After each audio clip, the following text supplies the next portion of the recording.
quiero invitarlo a que nos acompañe con su Biblia y nos vayamos al libro del profeta Isaías, capítulo 9, verso 6. Sé que este fue con el verso con el que iniciamos nuestro culto, pero vamos a leer una versión más actual, que es la versión traducción lengua actual. De igual manera, mire, aquellas personas que nos acompañan, sean ustedes bienvenidos a la casa de Dios. Nos da mucho gusto verles en este lugar. Y mire, vamos a dar inicio. Dice la palabra de Dios en el libro del profeta Isaías, capítulo 9, verso 6. Dice, nos ha nacido un niño, habla el profeta. Dice, Dios nos ha dado un hijo. A ese niño se le ha dado el poder de gobernar y se le darán estos nombres: Consejero admirable, Dios invencible, Padre eterno, Príncipe de paz. Mire, antes de sentarnos, ¿por qué no cierra sus ojos? Vamos a orar, acompáñeme a orar. Padre, en esta tarde, antes que nada, queremos venir delante de ti de manera individual, Señor, para que seas tú el que hable a nuestras vidas, seas tú el que hable a nuestro espíritu, a nuestros oídos espirituales. Cuánta necesidad tenemos de aprender tu palabra, pero principalmente, Señor, quiero rogarte, quiero pedirte por aquellos que han escuchado de ti, pero tienen la necesidad de venir a ti como el Dios Salvador. Te quiero rogar que a través de tu palabra nos enseñes, nos hables, nos ministres y podamos, Señor, recibir lo que tú tienes para nosotros. En el nombre de Cristo Jesús. Amén. Siéntese, por favor, en esta hora. En esta tarde yo le he puesto por tema a este mensaje: Cristo, el motivo de nuestra Navidad. ¿Sabe que cuando viene el mes de diciembre, por lo general en casi todo el mundo, y más ahora gracias a las redes sociales, a la globalización, es de bien saber, hermanos, que el mes de diciembre se convierte en un mes de mucha actividad, principalmente porque estamos rodeados de luces, estamos rodeados de regalos, estamos rodeados de convivencias, amistades, familia, otros viajan. Y es precisamente porque históricamente cuando se habla de la Navidad, se habla de un tipo reencuentro o conmemoración en donde las familias particularmente adoptamos por convivir, por pasar un tiempo agradable, inclusive hasta los trabajos. Algunos programan vacaciones para que los últimos días no vayan. Hablar de la Navidad es hablar de una de las fechas más importantes a nivel mundial. Sin embargo, la palabra Navidad en realidad es una palabra que procede del latín, que significa nativitas. Y la palabra nativitas viene de un lenguaje derivado al español que significa nacimiento o natividad. Y es precisamente porque cuando hablamos de la Navidad es de bien saber que cada vez que usted ve por ahí estas fechas, en algunos de los casos se ve un pinito de Navidad, en otros de los casos se ve un pesebre en manera representativa del nacimiento de Jesús. Y precisamente nosotros también, las iglesias cristianas, de acuerdo a la palabra de Dios, nosotros también tenemos una explicación de lo que viene siendo este evento tan significativo que es la Navidad. Y cuando hablamos de la Navidad, precisamente, no me refiero a la frase de simplemente regalar un regalo. No me refiero a la frase de comer, que es bueno. No me refiero a la frase de viajar y visitar a los seres queridos. Todo eso es bueno. No hay pecado en ello. Si usted tiene la oportunidad de viajar, hágalo. Si usted tiene la oportunidad de convivir, hágalo. No hay pecado en ello. El apóstol Pablo en una ocasión enseñó y dijo, hay una libertad cristiana, haciendo alusión a muchos eventos que tenemos precisamente en la vida. Sin embargo, cuando hablamos la palabra Navidad en el cristianismo, en esta tarde yo quisiera compartir de acuerdo a una de las profecías más significativas de la Biblia en relación a lo que se le conoce como el lenguaje profecía mesiánica. que significa profecía acerca del Mesías o el Salvador, que precisamente radica en este libro, en el libro de Isaías. Para los que por ahí seguimos la lectura de la palabra de Dios, sabemos que Isaías era un profeta en los tiempos antiguos, un profeta que Dios había levantado, y una de las funciones que tenían los profetas en el tiempo antiguo es que ellos emitían la inspiración que viene siendo la voluntad o el mensaje perfecto de Dios para sus oyentes. Y en aquellos años, cientos de años atrás, algunos dicen 400, otros 500, otros hasta 600, se dice que en una ocasión el profeta Isaías emitió esta profecía que acabamos de leer. Y la emitió porque él estaba simplemente recordándole a los hombres, particularmente a los judíos, a los hebreos, a los israelitas, les estaba recordando una esperanza que Dios iba a traer a la humanidad. Una esperanza que iba a representar un cambio que principalmente se iba a hacer en el espíritu del hombre. Porque yo le voy a decir algo. A pesar de que nosotros somos seres humanos, seres terrestres, seres materiales, seres con física, estructura física, en realidad en nosotros radica algo que se llama una parte espiritual. Y esta profecía obedece precisamente al recordatorio de una esperanza que iba a llegar principalmente al espíritu del hombre. Cuando hablamos del espíritu del hombre nos referimos a la parte invisible, a la que generalmente no la vemos y que inclusive algunos ni saben que ahí está, otros ni saben siquiera cómo funciona. Sin embargo, la Biblia dice que cuando Dios formó al hombre del polvo de la tierra, allá en Génesis, dice la Biblia que sopló sobre de él. Y cuando dio el soplo, le dio un soplo llamado soplo de vida. En otras palabras, lo que nos da vida a los seres humanos, humanamente hablando, es el bombeo del corazón.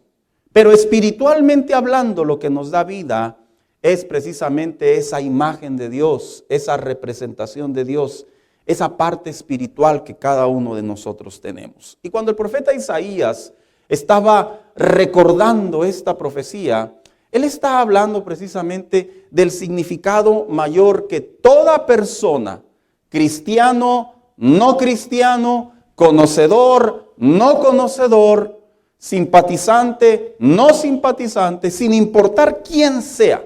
Él estaba hablando de una profecía que iba a cambiar el rumbo de la historia de la humanidad. ¿Por qué? Porque esta profecía precisamente es la que se encuentra más adelante en el Evangelio de Mateo, tanto como en el Evangelio de Lucas, en donde nos habla del nacimiento de Jesús. Cuando se habla del nacimiento de Jesús, yo sé que hoy las redes sociales tienen mucho que expresar. Y yo siempre le he dicho a las personas, lo que tú leas en las redes sociales, secularmente, socialmente, estadísticamente y todos sus derivados, está comprobado que es totalmente, en su mayoría, desinformación. En otras palabras, nos presentan lenguajes, definiciones, historias a las que solo nos cuentan un fragmento, pero no nos cuentan el contexto.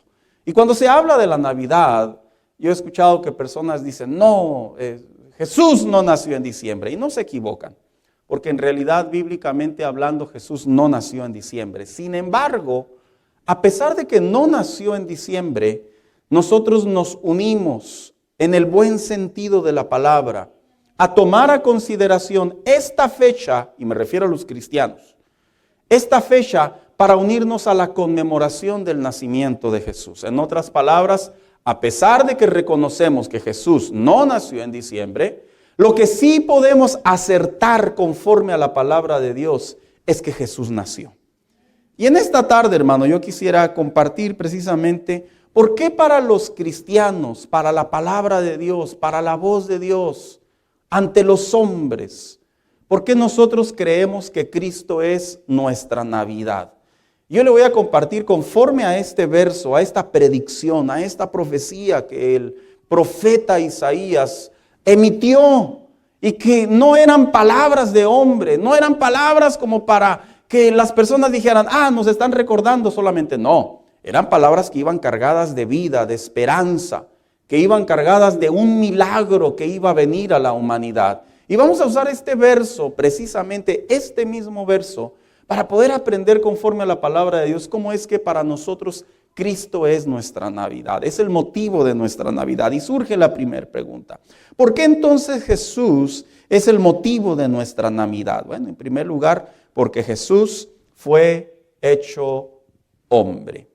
¿Sabía usted que a lo largo de la historia algunos pensadores, inclusive alguna rama de la ciencia, algunos astrólogos, algunos filósofos, se han dedicado a hablar acerca del nacimiento de Jesús como un ser o como una persona que no era meramente humana? De hecho, existen algunas ideologías que sostienen que el nacimiento de Jesús, que la estancia de Jesús en la tierra, se considera como una historia bien elaborada para que la humanidad pueda conectar a Dios con ellos. En realidad, esa es una teoría muy propia. Otros creen que cuando se habla de la vida de Jesús, lo consideran como una historia especie leyenda, como dando a entender los judíos más fanáticos de aquella era.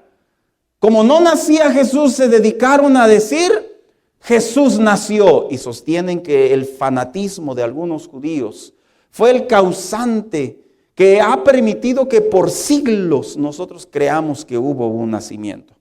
Otros se atreven a pensar inclusive que la Biblia es una manera de decir acerca de Dios. Es un libro escrito por hombres que se han dedicado de formar una religión, y para que todos aquellos que crean en esa religión sirvan como súbditos ante aquellos que la exponemos, refiriéndonos a los líderes, a la palabra de Dios, a los pastores, a los sacerdotes, a todos que exponemos la palabra de Dios.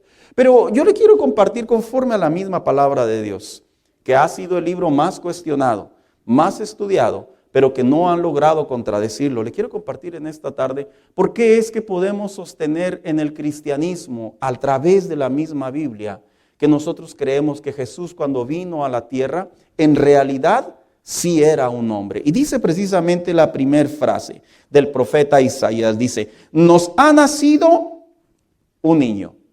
El profeta en realidad estaba hablando por boca de Dios a un tiempo a futuro, en donde estaba expresando que Dios Padre estaba hablando de una predicción que sucedería, en donde traería humanamente hablando, carnalmente hablando, a Dios entre los hombres. Por eso cuando dice nos ha nacido, habla del proceso natural, de lo que representa Dios en la tierra hecho carne. Y esta frase obedece precisamente a lo que el apóstol Juan en una ocasión escribió y dijo de la siguiente manera: y el Verbo se hizo hombre, refiriéndose a Jesús. Dice: y habitó entre nosotros, y contemplamos su gloria, la gloria que corresponde al Hijo único del Padre, lleno de gracia y de verdad. Lo que estaba haciendo el apóstol Juan es que después de que vio a Jesús habitar entre ellos, después de que vio a Jesús, que lo llamó él para ser su discípulo, después de que miró la vida de Jesús estando entre los hombres, él se atreve a decir: el Verbo, refiriéndose a Logos, que esta es otra palabra diferente, no la voy a explicar, pero se refiere a Cristo. Dice: habitó entre nosotros. Muchas personas se han preguntado: ¿realmente Dios bajó a la tierra?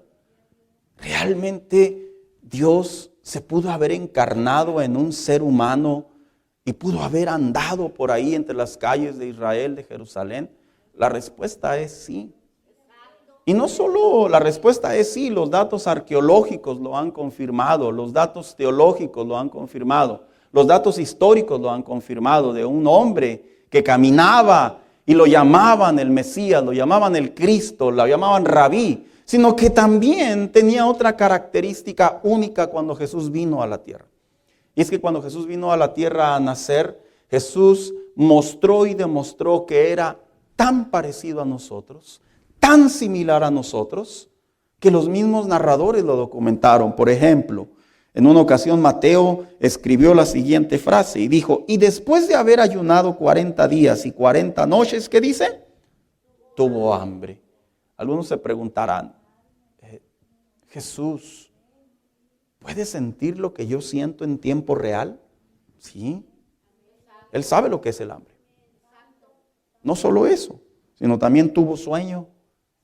Y dice la Biblia en Lucas 8:23, pero mientras navegaban, él se durmió y se desencadenó una tempestad de viento en el lago y se anegaban y peligraban. Jesús también dormía.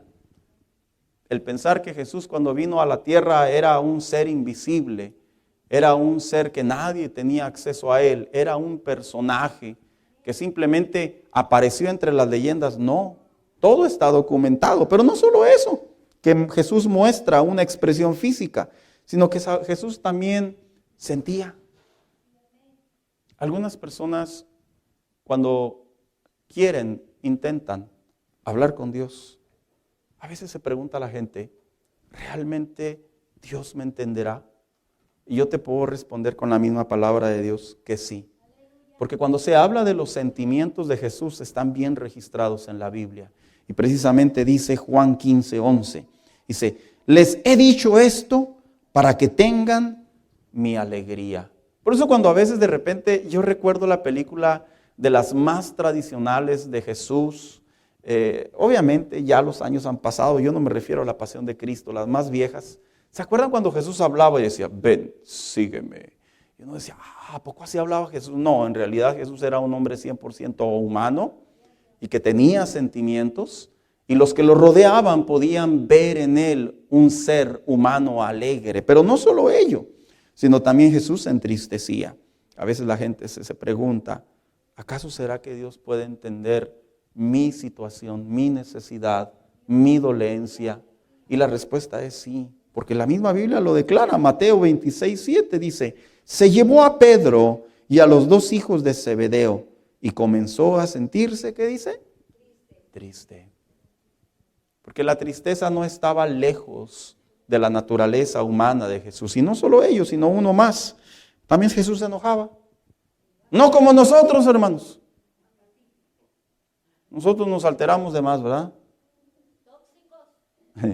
Dice la Biblia, Marcos 3:5, dice, Jesús se les quedó mirando enojado y entristecido, dice, entristecido por los obstinados que eran, y dijo al hombre, extiende la mano.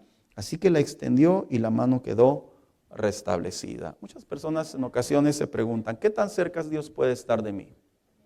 Otros se preguntan, ¿realmente lo que yo estoy viviendo es comprensible en mis oraciones, en mi necesidad, en mi clamor, en mi angustia delante de Dios? Cuando se habla del nacimiento de Jesús, cuando el profeta Isaías dijo, porque un hijo os es nacido, hablando Dios por medio de él estaba hablando totalmente de la naturaleza humana de Jesús sobre nosotros. Y todo esto, entre muchas de las razones, yo solo le voy a compartir una, ¿por qué ser humano? Dice la carta a los Hebreos, porque no tenemos un sumo sacerdote incapaz de compadecerse de nuestras debilidades. En otras palabras, expresa el autor a los Hebreos, debido a que Dios, Jesús, conoce nuestro lado más oscuro, nuestro lado más débil, nuestro lado más bajo, dice, debido a que Él estuvo como humano entre nosotros, dice, sino que uno ha sido tentado en todo de la misma manera que nosotros, aunque sin pecado. ¿Sabes por qué Jesús es humano? Para entendernos. Jesús nació para entenderte. Hay otras causas, pero yo solo me enfoco en esta. Yo le quiero decir a las personas que están aquí, que nos están observando, nos están siguiendo en las redes, Dios no está lejos de ti. Cuando tú vas a Dios en oración, cuando tú le entregas tu vida al Señor, cuando tú correctamente, de acuerdo a la Biblia, le dices que quieres ser su hijo, que lo recibes como tu Salvador, no estás aceptando a un Dios sin sentimientos, ni estás aceptando a un Dios místico, ni estás aceptando a un Dios que simplemente está en el cielo como lo pintan las caricaturas, con un rayo a ver a quién se lo lanza, a qué parte de la humanidad. No, estás orando y estás clamando a un Dios vivo, a un Dios real, a un Dios que habitó entre nosotros y que la palabra de Dios dice que la razón por la que lo hizo es para que cada vez que nosotros vamos a Él en oración, Él lleva nuestras oraciones delante del Padre y funge como un sacerdote, como un intercesor y conoce nuestro corazón, sana nuestro corazón, ayuda a nuestro corazón y puede guiarnos a vivir una mejor vida delante de Él. Pero no solo eso, sino también, ¿por qué motivo Jesús es nuestra Navidad? Decimos en el cristianismo. De acuerdo al mismo verso, dice la siguiente parte: Dios nos ha dado un hijo. La razón número 2 por la cual Cristo es nuestra Navidad es porque Jesús no solamente es humano, sino también Jesús es Dios. ¿Saben? A través de la historia, aquellos que les gusta leer, se han levantado diferentes líderes cívicos, religiosos, estadistas, etcétera, etcétera, en donde muchos de ellos han proclamado una especie de divinidad, como si ellos fueran seres sobrenaturales o como si ellos fueran seres de otra galaxia. Sin embargo, se ha comprobado a la luz de la historia que en cada uno de ellos ha existido una parte finita, una parte mortal, una parte que demuestra que al final del día todos somos iguales. Pero cuando se habla acerca de Jesús en la palabra de Dios, que es la misma voz de Dios hablando al hombre, el profeta emite en su predicción que este ser que iba a nacer iba a venir directamente de Dios. Y cuando dice hijo de Dios, no se refiere a los cristianos que también somos hijos de Dios. En realidad se refiere a la misma naturaleza de Dios. En otras palabras, a Jesús. Y por eso es que en una ocasión Jesús, dice la palabra de Dios, que estando en conversación con unos hombres, dice Juan 10:30, yo y el Padre, ¿qué dice? Uno somos, o somos uno mismo. Porque es interesante saber que a la luz de la palabra de Dios, cuando Cristo estuvo entre los hombres, Él sí expresó que el Padre Celestial y Él eran una sola persona. Pero cuando se refiere a que Él era una sola persona, se refiere de la misma naturaleza. Se refiere que ambos son Dios. Que este es un tema de la Trinidad que en otra ocasión lo compartiré. Pero esto es interesante, porque posiblemente algunos de ustedes han escuchado diferentes historias en relación a Jesús, si eso no es Dios. Algunos lo interpretan como el arcángel Miguel. Otros lo interpretan simplemente como un ángel importante o especial de parte de Dios. Otros lo presentan como un modelo religioso moralmente a seguir. Otros lo presentan como un estadista. Otros lo presentan como alguien que simplemente apareció en el escenario de la vida del hombre y se convierte en un puente para que el hombre pueda conocer a Dios. Y aun cuando muchas de esas opiniones contienen algunas verdades, la verdad absoluta que la Biblia sí registra es que en realidad Jesús no es un ser creado. Jesús no es un ángel. Jesús no solo es un puente. Jesús es Dios mismo representado en la vida del hombre. ¿Y por qué es importante remarcar que Jesús es Dios? ¿Por qué? Porque la Biblia enseña que en la naturaleza de Dios, como un ser perfecto, como un ser puro, como un ser único, el único que podía realmente redimir a la humanidad, poder salvar a los hombres, poder rescatarlos de la condenación eterna, como se registraba desde el Antiguo Testamento a través de ese animalito inocente, que era la representación de que los pecados se cubrían y otros dicen que se perdonaban y el hombre podía nuevamente reconciliarse con Dios de manera momentánea. En realidad Jesús representa esa perfección y como sacrificio único que demuestra que Él realmente es Dios entre los hombres. Y sabes, cuando tú oras a Dios, cuando tú oras a Jesús, no estás hablando con un profeta. No estás hablando con un ser creado. Estás hablando con ese nombre que cuando en el cristianismo aprendemos que nosotros vamos a Él en oración, tiene el poder suficiente inclusive hasta para detener las tempestades. Tiene el poder suficiente inclusive hasta para sanar.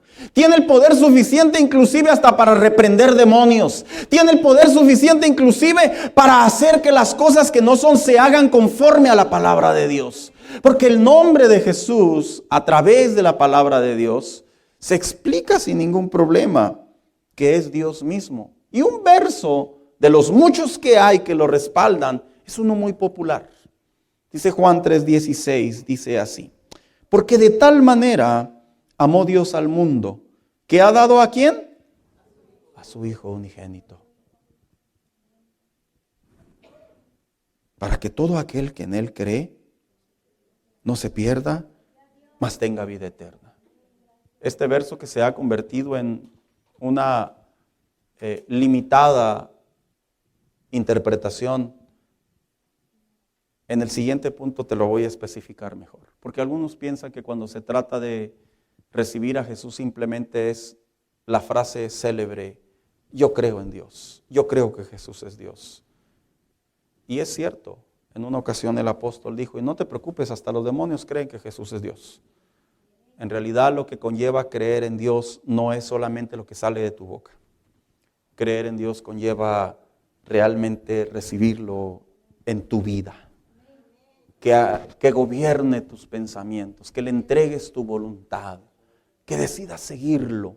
Porque el cristianismo no es una religión en donde se concentran algunos fanáticos para hablar acerca de Dios y cantar todavía acerca de Dios. No. El cristianismo es un lugar establecido conforme a la Biblia, como aquel que es el cuerpo de Cristo, la iglesia, la novia del Cordero. Pero más allá, aquellos que son los lavados con la sangre de Cristo, que han tenido una transformación espiritual y ahora en adelante pueden vivir conforme a la voluntad de Dios, llevando su vida al crecimiento del conocimiento de la palabra de Dios. Eso es lo que es el cristianismo. El cristianismo no son religiones de fanáticos y personas que creemos a ver quién cree en otra cosa. No. Aquí hay personas que han entregado su vida al Señor desde hace décadas, literalmente décadas. Y si les preguntaras tú, te acercaras a preguntarles: ¿has encontrado una mejor vida? Te van a decir que no. Si te acercaras tú y les preguntaras si se han arrepentido de venir al conocimiento de Dios, te van a decir que no hay nada mejor que conocer a Jesús como el Hijo de Dios, el que vino a morir en la cruz del Calvario, a salvarnos de nuestros pecados. ¿Por qué? Porque el profeta estaba emitiendo una predicción que tenía que ver con lo que él era la esperanza de la humanidad. Porque yo le voy a decir una cosa. Es cierto, la envidia existe. El abuso existe, la avaricia, todo lo mal que el hombre y usted y yo podemos escuchar, ver y sentir existe. Pero la razón por la que existe es por la ausencia de Dios en su corazón. La razón por la que existe es porque el amor de Dios no ha inundado la vida de esa persona. Te voy a poner un ejemplo, es como cuando vemos, hay una frase mexicana, yo no sé si usted la ha escuchado. Cuando de repente vemos a una mujer con la que interactuamos, que siempre está muy seria, que siempre está así de cara así rígida.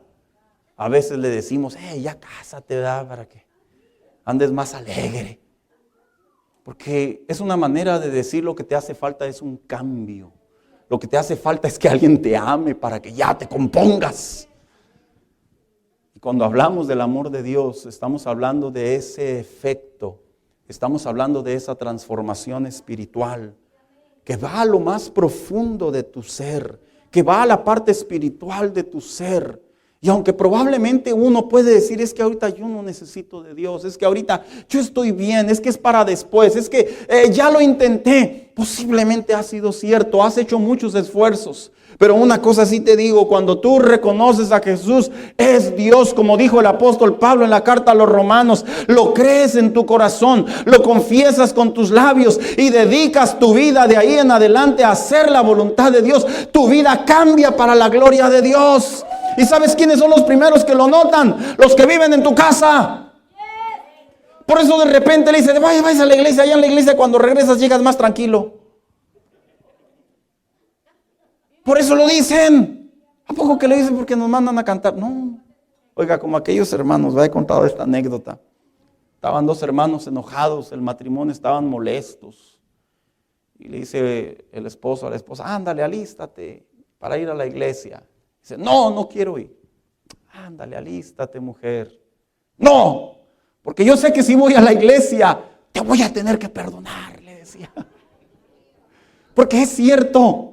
Cuando nos confrontamos con la palabra de Dios, Dios nos persuade, porque no somos esas personas. Somos personas que aprendemos a perdonar, somos personas que aprendemos a amar, somos personas que aprendemos a utilizar el sentido de la palabra de Dios como nuestro manual de vida. Entonces, cuando el profeta decía, Dios nos ha dado un hijo, se refiere a Cristo. Pero también el profeta finaliza con estas palabras, dice, y a ese niño se le ha dado el poder de gobernar, dice esta versión. Y se le darán estos nombres. 1, Consejero admirable. Dios invencible. Padre eterno y Príncipe de paz. ¿Por qué en el cristianismo enseñamos que Cristo es el motivo de nuestra Navidad? Bueno, porque el profeta correctamente expresó 4 características que iban a estar sobre este personaje que iban a ser. Y las voy a explicar bien breve, porque a pesar de que tienen mucha explicación, las explicaré bien breve. En primer lugar, dice que este niño que nacería, refiriéndose a Jesús, dice, se le darán estos nombres. 1, Consejero admirable. La palabra consejero admirable se refiere a un ser que iba a tener una sabiduría única, que iba a tener una capacidad que de tal manera que todo lo que él emitiera iba a tener temor delante de Dios. Y esto es algo que lo encontramos en las narrativas de Jesús. Cuando Jesús vino a habitar entre los hombres, cada una de sus enseñanzas, todas iban direccionadas a honrar a Dios. Todas iban direccionadas a amar a Dios. Todas iban direccionadas a caminar con Dios. Yo te voy a decir algo. Cuando venimos al cristianismo, si algo aprendemos de las palabras de Jesús, es que la sabiduría que se encuentra en los evangelios en relación a Jesús no es una sabiduría terrenal, no es una sabiduría de hombres, de hecho es una sabiduría de un Dios. Es una sabiduría que direcciona la manera perfecta de poder agradar a Dios, porque tenemos muchas maneras de pensar y la gente dice, es que yo agrado a Dios de esta manera, yo agrado a Dios de esta manera, y tenemos ideas muy propias y no está mal. El problema radica cuando lo que estamos haciendo no va de acuerdo a la sabiduría de parte de Dios. Porque cuando va de acuerdo a la sabiduría de parte de Dios, se hace de la manera correcta que trae resultados de acuerdo a la voluntad de Dios. Y Jesús, cuando habitó entre nosotros, en sus enseñanzas, se dedicaba a hacer eso. Por eso es que cuando tú vienes al cristianismo, aunque muchas cosas se parecen moralmente a la manera de vivir, en realidad muchas de ellas terminan sobrepasando y van más allá del entendimiento del hombre. ¿Por qué? Porque este consejero admirable que hablaba el profeta se refería a la manera en la que Jesús se expresaba. 2, dice también, es un Dios invencible. Cuando se refiere a un Dios invencible, se refiere a lo que se le conoce en nuestros tiempos o en nuestro lenguaje a un poderío único. Cuando dice invencible significa que no puede ser derrotado. A veces te has preguntado, ¿será que acaso sobrepasó mi necesidad, mi problema, sobrepasó lo que estoy viviendo a mi oración? Jamás. Jamás. Jamás las promesas de Dios serán sobrepasadas. A veces te preguntarás, ¿será que acaso lo que estoy viviendo Dios estará ausente y será posible que Él esto no lo puede solucionar? Jamás. La Biblia enseña tajante y claramente que cuando Cristo vino a la tierra, lo que para muchos aparentemente era una derrota, nunca lo fue. Cuando Cristo estaba en la cruz, y yo creo que esto lo hemos visto o leído en la Biblia, o lo hemos visto en alguna de las películas. ¿Te recuerdas cuando dice la Biblia que Jesús expiró y hubo en el cielo un estruendo De hecho, los arqueólogos, los científicos, se han dedicado a explorar qué fue lo que sucedió en el lugar llamado el Gólgota, que fue donde crucificaron a Jesús. Porque históricamente han encontrado registros que ahí en ese lugar sucedió una especie de cataclismo, una especie de terremoto. Y ese lugar no era un lugar que por naturaleza podía tener ese tipo de fenómenos. Y la razón por la que lo tuvo es porque, de acuerdo a la Biblia, se dice que pasaron dos eventos importantes. El primero, se dice que la naturaleza gimió cuando su creador, en este caso Jesús, parte de la Trinidad, murió en la cruz del Calvario. Y esta es la carta a los Romanos. Pero también se dice que espiritualmente hablando, las huestes demoníacas, todos los espíritus antagónicos, incluyendo a Satanás, estaban presenciando en el mundo espiritual la muerte del Hijo de Dios. Y aparentemente para muchos se dice que Cristo murió en una cruz. Y que ese fue, como dijo Frank Kafka, un hombre medio loco o loco y medio. Dice que el último cristiano murió en una cruz. Y se dice que cuando esto sucedió, este acontecimiento, algunos lo consideraron el mayor fracaso de Dios sobre la humanidad. Que dicho sea de paso es una frase célebre, que la han dicho religiosos importantes y cantantes también, cristianos que no saben, con todo respeto, lo que expresan. Porque ahí no fracasó Dios. En realidad ahí cumplió para poder demostrarle al hombre cuál iba a ser su castigo si él no intervenía. Y lo que sucedió ahí, en realidad, lejos de aparentar un fracaso, lo que sucedió ahí fue el poder demostrar la naturaleza de Dios, la naturaleza del Hijo de Dios, pero también poder demostrar que Dios es un Dios invencible sobre todas las cosas. ¿Por qué? Porque la Biblia claramente afirma que Él resucitó. La Biblia claramente afirma que el Hijo de Dios, una vez más que resucitó, se le presentó a más de 500 hombres, recibieron el mensaje y ese es el mensaje que hasta la actualidad nosotros seguimos repitiendo, creyendo, disfrutando y sosteniendo nuestra vida, que si Él resucitó, un día nosotros también resucitaremos. Y ese es el mensaje que creemos. Eso es lo que nosotros aplicamos conforme a la palabra de Dios. Pero no solo se refiere a un Dios invencible, sino también utiliza el término Padre eterno.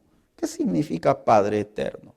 En realidad se refiere a la unilateralidad que había entre Él y el Padre. Aun cuando algunos estudiosos dicen que era eso, otros estudiosos le dan otra interpretación también acertada. Y dicen que se refiere porque la característica de un padre, por lo general, es proteger y proveer. ¿Aquí hay papás? Levanten la mano los papás. Oiga, desde que nos casamos ya no paran los biles, ¿verdad? Para otros es la bilis, o los dos. Pero, oiga, por ahí dijo alguien, ¿verdad? Si me hubieran dicho que cuando me casara iba a pagar biles, pues bueno, ¿verdad? Pero por eso, papás, enseñémosles a nuestros hijos que cuando se casen, enseñémosles que va a haber viles diabólicos, satánicos, antagónicos, mortales, a los que se van a enfrentar. Porque después llegan al matrimonio y pues les dan los recibos. ¿Y esto qué? Van con el papá y dicen, ¿y esto qué, papá? No, pues se paga, mijo. ¿A poco tú pagabas, papá? Sí, mijo, cada mes. Amén, hermanos. Sí, mire, se vio ese amén cansado, ese amén agotado, ese amén sacrificial y resignado. Ya ve. Pues en el caso de Jesús, en el caso de Dios, Dios no se cansa de protegernos. Dios no se cansa de proveernos. Él sigue siendo nuestro protector. Él sigue siendo nuestro proveedor. Él es el Dios que cada día, dice la Biblia, ángeles acampan alrededor de sus hijos. Él es el Dios que dice la Biblia, que en paz me acostaré y asimismo dormiré, porque solo tú, Jehová, me haces vivir confiado. Él es el Dios que demuestra la palabra de su palabra, que Satanás puede lanzar dardos invisibles y Él, conforme a su palabra, hay un escudo, hay un cinturón, hay zapatillas que se marcan en la carta a los Efesios, que nos cubren y nos protegen de los espíritus y de los ataques espirituales que día a día experimentamos. Ese es el Jesús que nosotros creemos que nació. Y por último, príncipe de paz. Cuando la Biblia se refiere a príncipe de paz, se refiere precisamente a Jesús como el Hijo de Dios. Porque un príncipe se le conoce en la monarquía como aquel que viene en sucesión de su padre. Y cuando Cristo vino a la tierra a nacer, Él venía precisamente como esa segunda persona de la Trinidad, a habitar entre nosotros. Pero no solo habitar entre nosotros, sino a traer un título que cómo hace falta en nuestra actualidad, y es a traer paz. Lo que dice la carta a los Efesios 2:13. Dice, pero ahora, en Cristo Jesús, a ustedes que antes estaban lejos, Dios los ha acercado mediante la sangre de Cristo. Porque Cristo, ¿qué dice? Es nuestra paz. La paz. ¿Y cómo es esa paz? Bueno, el mismo apóstol Pablo en la carta a los Filipenses dijo, y la paz de Dios, que sobrepasa todo entendimiento, cuidará sus corazones y sus pensamientos en Cristo Jesús. ¿Tú sabías que los cristianos gozamos, los hijos de Dios, gozamos de una paz totalmente diferente a las de otros? Hay personas que simulan una paz. El problema de la paz, yo no me refiero a las guerras, que también se incluye. Yo hablo a la paz interior. Yo no hablo del yoga, ni de la confesión positiva, ni de voy a repetir acá en mi mente, soy una persona de paz y de luz. No. Esos solo son intentos para poder detener el estado, tanto como emocional como espiritual, de la decadencia de Dios en el hombre. En realidad, sí se puede experimentar un grado de paz, porque sí, humanamente hablando, sí se experimenta.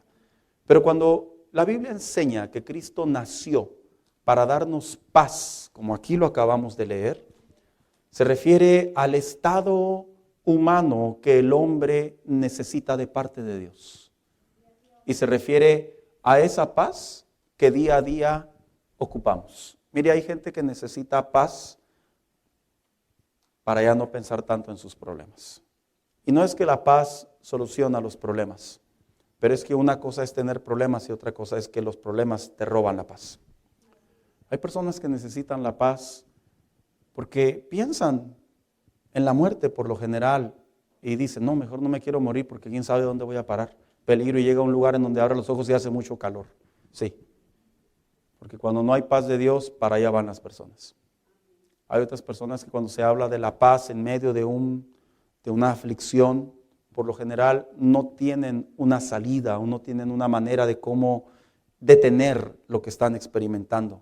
Y yo les digo una cosa a las personas que nos acompañan particularmente. Cuando venimos a Cristo, aprendemos a experimentar esa paz que sobrepasa todo entendimiento. No es que ya no sintamos miedo o ya no sintamos inseguridad, son sensaciones humanas temporales. Yo hablo de la paz de Dios que viene y te recuerda que ahora eres su hijo. Que te recuerda que el Hijo de Dios que vino a morir, a nacer y a morir entre nosotros, vino con el firme propósito de acercarnos, de reconciliarnos con el Padre y poder tener vida eterna en Cristo Jesús. Yo hablo de esa paz que no importa la edad que tú tengas, no importa tu estatus social, no importa tu condición, porque para Dios No hay excepción de personas, así lo presenta la palabra de Dios. Para Dios lo único que Dios busca en la vida del hombre es que el hombre reconozca que es un pecador y que Él es el único que lo puede salvar y que de ahí en adelante comience a vivir conforme a su palabra y le dará la seguridad, la tranquilidad y la bendición que vivir con Cristo en el día a día en el corazón es la mejor vida que puedes experimentar. La iglesia no es para los religiosos, no es para los adictos solamente, no es para los que tienen broncas en el matrimonio, no es para los ancianos, no es para los enfermos. La iglesia aún es para aquellos que tienen un buen trabajo, aquellos que tienen una buena vida, aquellos que están avanzando en sus matrimonios, aquellos que probablemente son profesionistas. Cristo es para todos porque la necesidad del hombre espiritualmente hablando es totalmente diferente a lo que tú y yo nos podemos imaginar. Y esa necesidad solo la puede llenar Cristo. Por eso es que cuando decimos que Cristo es nuestra Navidad, creemos que Cristo es nuestro Salvador. Acompáñame, hija, ya finalicé. Y yo pregunto, ¿Cristo es tu Salvador? Es una pregunta abierta. ¿Cristo es tu Salvador? Una cosa es que tú sepas que Él es el Salvador.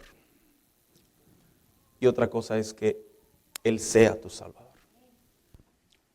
Una cosa es que tú estés de acuerdo que Jesús es Dios. Y otra cosa es que experimentes el poder de Jesús en tu vida. Una cosa es que tú digas, yo honro a Dios, pero como decía en el desarrollo del mensaje, hay muchas maneras de poder interpretar la Biblia.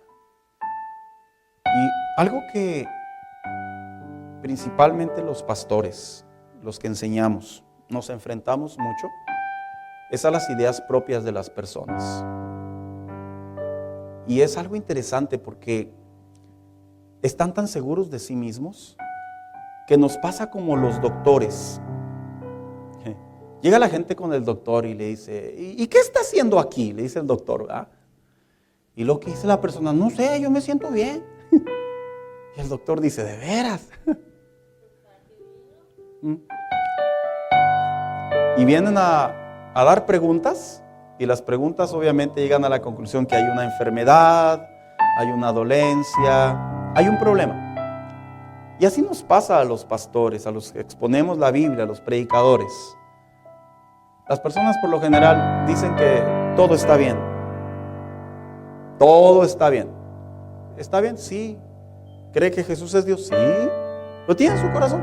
Sí. Y la realidad es muy obvia. La realidad es que cuando esa persona experimenta crisis, experimenta vacíos, experimenta miedos, experimenta temores, su corazón se hace malvado yendo al otro extremo, su corazón no tiene paz, y empezamos a ver todo eso, o ellos mismos lo ven, la respuesta es muy obvia. No tienes a Jesús como el Dios de tu vida. Solo lo conoces, pero no tienes la sanidad, no tienes el antídoto, no tienes la sanación, no tienes el milagro, no ha nacido en ti. Y es importante que tú sepas,